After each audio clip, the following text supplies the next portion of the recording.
नमस्कार. तर आज आपण बनवणार आहोत मेथीची भाजी, ती पण अगदी वेगळ्या पद्धतीने.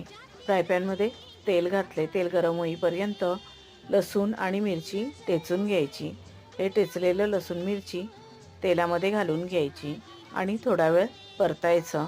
त्यानंतर चिरलेली मेथी घालून घ्यायची. ही मेथीची भाजी मुलं जास्त खात नाहीत, तर काय करायचं, थोडी वेगळ्या पद्धतीने बनवायची. मेथी घालून झाली की मी इथे मुगाची डाळ भिजत घातलेली होती, अर्धी वाटी, ती घालून घ्यायची. 5 मिनटं झाकण ठेवायचं. 5 मिनटानंतर भाजीमध्ये मीठ आणि दाण्याचा कूट घालून घ्यायचा आणि भाजी व्यवस्थित मिक्स करून घ्यायची.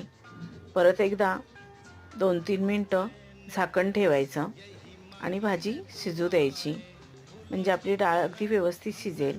ही आपली मेथीची भाजी बनवून तयार आहे. तुम्ही नक्की बनवून बघा. धन्यवाद.